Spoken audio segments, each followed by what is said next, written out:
കത്ത് വന്നിരിക്കുന്ന പത്തനംതിട്ടയിൽ നിന്നാണ്. ധന്യയാണ് കത്ത് അയച്ചിരിക്കുന്നത്. സഹോദരന് വേണ്ടിയിട്ടാണ് കത്ത് അയച്ചിരിക്കുന്നത്. അദ്ദേഹം ബിടെക് കഴിഞ്ഞു, ജോലിക്കൊന്നും ശ്രമിക്കുന്നില്ല. ഒന്ന് രണ്ട് ജോലി കിട്ടിയത് നഷ്ടപ്പെടുത്തി. നല്ല ജോലി ലഭിക്കുവാനും മടികൂടാതെ ജോലിക്ക് പോകാനും എന്ത് ചെയ്യണം? വിവാഹവും ഇതുവരെ ആയിട്ടും ആയിട്ടില്ല എന്നാണ് പറഞ്ഞിരിക്കുന്നത്. അതുമൊക്കെ മടിച്ചു നിൽക്കുകയായിരിക്കും. അതെ, ചില ആളുകൾക്ക് അല്പസ്വല്പമൊക്കെ കുരുത്തക്കേടുകളും കുശൃതികളും അല്ലെങ്കിൽ അല്പസ്വല്പമൊക്കെ തോന്നിവാസങ്ങളൊക്കെ ചെയ്തിരുന്നാലും, സ്ത്രീയായാലും പുരുഷനായിരുന്നാലും പണക്കാരനായിരുന്നാലും പാവപ്പെട്ടവരായിരുന്നാലും മതജാതി ഭേദമന്യേ ചിലർക്കതൊന്നും ഏശാതെ മുന്നോട്ട് അവരെപ്പോഴും വൈറ്റ് കോളർ എ ക്ലാസ്സിൽ എ പട്ടികയിൽ പെട്ട് മുന്നോട്ട് പോകും. ചിലർക്ക് ഒരു കാന്താരിമുളക് കട്ടാലും അതേതാണ്ട് വലിയൊരു ഭീകരനായിട്ട് ചിത്രീകരിച്ച് നാട് നീളം നാറ്റിച്ച് അവരുടെ ജീവിതത്തിൽ എപ്പോഴും ഒരു കള്ളൻ, അല്ലെ ഒരു കൊലപാതകി, അല്ലെങ്കിൽ ഒരു മ്ലേച്ഛൻ, അത് സ്ത്രീക്കായിരുന്നാലും പുരുഷനായാലും എന്തെങ്കിലും കടുക് മണി പോലെ എന്തെങ്കിലും ഒരു ദോഷം കിട്ടിയാൽ അതിനെ ഊതി വീർപ്പിച്ച് പ്രശ്നങ്ങളാക്കും.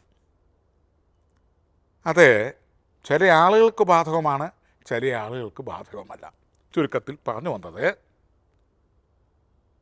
ജാതക നിലയിൽ വ്യാജഗ്രഹവും രാഹു എന്ന വിഷഗ്രഹവും കൂടെ ഒരുമിച്ച് നിന്നാൽ സദ്യയിൽ എച്ചയിടുന്ന പോലെയാണ്, അല്ലെങ്കിൽ വിഷയിടുന്ന പോലെയാണ്, അല്ലെങ്കിൽ പരിശുദ്ധിയിൽ വാളംപുളി പിടിയുന്ന പോലെയാണ്.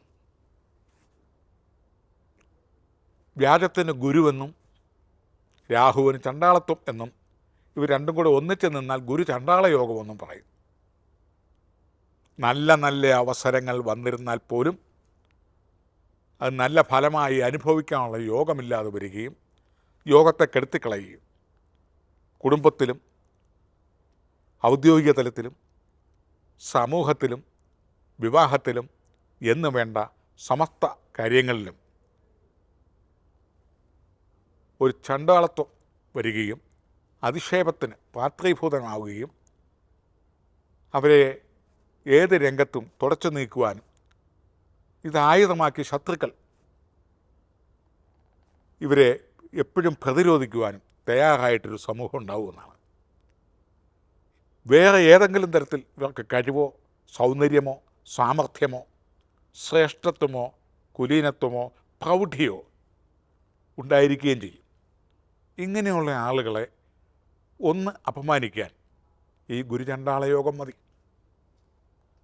ചില സുന്ദരികളായ സ്ത്രീകളെ, ചില ഉത്തമന്മാരായ മനുഷ്യരെ, ചില ഉന്നത പദവിയിലേക്ക് ചെന്ന് കഴിയുമ്പോൾ ഏതെങ്കിലും തരത്തിൽ വലിച്ചു താഴെ ഇറക്കാനായിട്ട് പണ്ടുള്ളതോ 30 കൊല്ലം മുമ്പ് ഒരു ലവ് ലെറ്റർ കൊടുത്തതോ അല്ലെങ്കിൽ 50 കൊല്ലം മുമ്പ് കണ്ണേ കരളെന്നൊന്ന് വിളിച്ചു പറഞ്ഞതോ ഒക്കെ ഊതി വീർപ്പിച്ച് നാറ്റിച്ച് ഇവരുടെ സ്ഥാനമാനങ്ങളും കളഞ്ഞ് തേജോവധം ചെയ്ത് കുടുംബത്തിൽ നിന്നും വിലയില്ല, സമൂഹത്തിലും വിലയില്ല, സാമ്പത്തിക രംഗത്തും ഇല്ല, പൊതുവെ ഇവരെ ഒരു ചണ്ടാളത്വം അങ്ങ് അടിച്ചേൽപ്പിക്കുക, മുദ്രകുത്തുകയാണ്.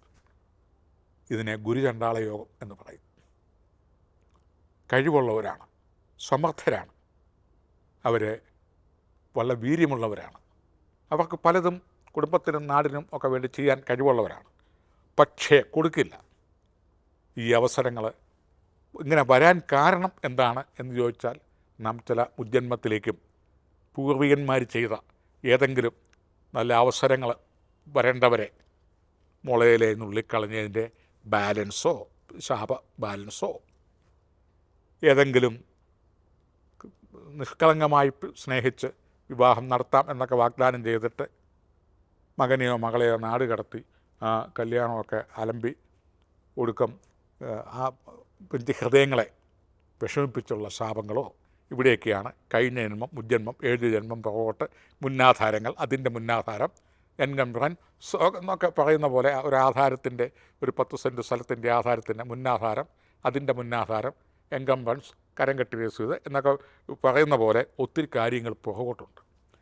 ജനിച്ച ലഗ്നം, ആധാന ലഗ്നം, ഗ്രഹങ്ങൾ നിൽക്കുന്നതിൻ്റെ പവർ പൂർവികന്മാർ ചെയ്തത്, ഇതിൻ്റെയൊക്കെ കുറച്ച് ദോഷങ്ങളാണ് ഈ സഹോദരനുള്ളത്. ഈ സഹോദരനെ ഒരു നല്ല നിലയിലേക്ക് ആക്കി കെട്ടിച്ച് വിട്ടിട്ട് വേണം ഈ സഹോദരിക്ക് കല്യാണം കഴിക്കാൻ. കാരണം ഇവൻ ഇങ്ങനെ നടക്കുന്നിടത്തോളം കാലം ഇതിന് നല്ലൊരു പെണ്ണ് സംബന്ധം വരുമില്ല, കല്യാണം വരുമില്ല.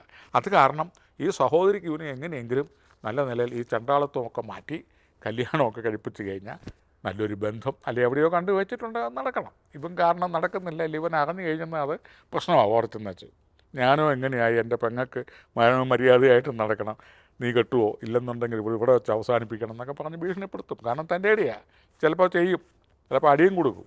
അങ്ങനെയൊക്കെ നമ്മൾ സിനിമ ചില വില്ലഹോളൊക്കെ കാണുന്നില്ലേ. അങ്ങനത്തെ ഒരു പരിധി പറഞ്ഞ ആത്മാർത്ഥതയുള്ളവരുമാണ്, പക്ഷേ അനുഭവമില്ല. അതിന് പേരും നക്ഷത്രവും വീട്ടുപേരും ഒക്കെ ചേർത്ത് സർപ്പബലി നടത്തുക. സർപ്പങ്ങൾ സംതൃപ്തമായി കഴിയുമ്പോൾ അതുപോലെ സ്ഥിരം ഗോമേതകം ധരിക്കുക. ഇങ്ങനെയുള്ളവരൊന്നും ചിലപ്പോൾ രക്തങ്ങളൊന്നും ധരിക്കുകയില്ല, അല്ലെ പൂജകളൊന്നും ചിലപ്പം ചെയ്യാൻ അവർ സ്വമേധയാ തയ്യാറാകുകയില്ല. അവരെത്തേണ്ടടുത്ത് എത്താവുന്നപ്പം നിരാശകൾ കാണും.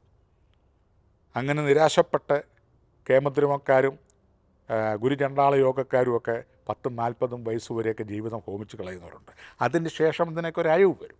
അപ്പോൾ അതിന് സഹോദരൻ്റെ പേരും നക്ഷത്രവും ചേർത്ത് സർപ്പബലിയും 100 പാലും വഴിപാടും അതുപോലെ തന്നെ രാഹു പൂജകളും ഒക്കെ നടത്തുക.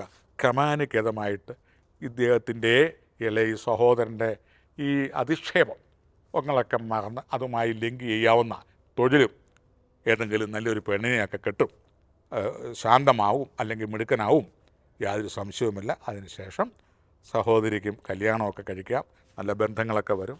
ഈ പറഞ്ഞ കാര്യങ്ങൾ ഇനി സമയം കളയണ്ട, വേഗം തന്നെ ചെയ്തോളൂ.